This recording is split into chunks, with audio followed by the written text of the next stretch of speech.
एक छोटे से गांव में एक लड़का रहता था जिसका नाम मनोज था। वह गरीब था, लेकिन हमेशा मेहनत और ईमानदारी से काम करता था।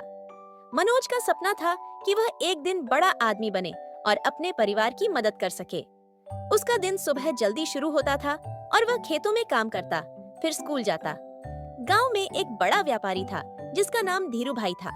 वह अक्सर गांव में आता और व्यापार करने के लिए किसानों से संपर्क करता। एक दिन धीरू भाई ने मनोज से कहा, तुम काफी मेहनती लड़के हो, क्या तुम मेरी दुकान में काम करने चलोगे? मनोज खुश होकर धीरू भाई के पास काम करने चला गया।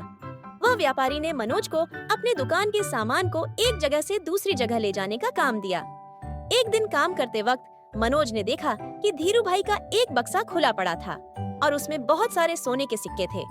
मनोज के मन में लालच हुआ। अगर मैं सोने के सिक्के को ले जाता हूँ तो मेरी सारी गरीबी दूर हो जाएगी और मेरे घर वाले खुश हो जाएंगे। लेकिन उसने सोचा कि अगर उसने यह सोने के सिक्के चुराए तो उसकी ईमानदारी खत्म हो जाएगी। मनोज ने दिल में ठान लिया कि वह कभी भी गलत काम नहीं करेगा। उसने उस बक्से को जैसे का तैसा बंद कर दिया और मालिक को बताया कि वह बक्सा खुला पड़ा था। धीरू भाई ने बक्सा देखा और चौंक कर मनोज से पूछा, ये बक्सा कैसे खुला है? क्या तुमने इसमें से कुछ निकाला है?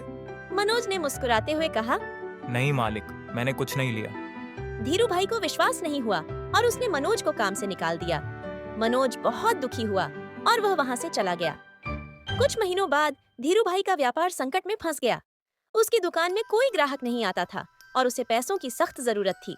उसने सोचा कि मैंने मनोज को दुकान से निकाल दिया था, तभी से मेरी दुकान में ग्राहक नहीं आ रहे हैं। यह सोचने के बाद धीरू भाई मनोज को बुलाने के लिए चल दिया और मनोज से कहा, तुम मुझे माफ कर दो और मेरी मदद करो। मनोज ने बिना किसी विचार के उसकी दुकान पर काम करने लगा और अपनी मेहनत से धीरू भाई का व्यापार फिर से चलाया।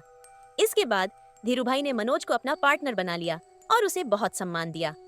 सीख: ईमानदारी और मेहनत का फल हमेशा मीठा होता है। किसी भी परिस्थिति में सच्चाई का साथ देना चाहिए, क्योंकि वही असली सफलता का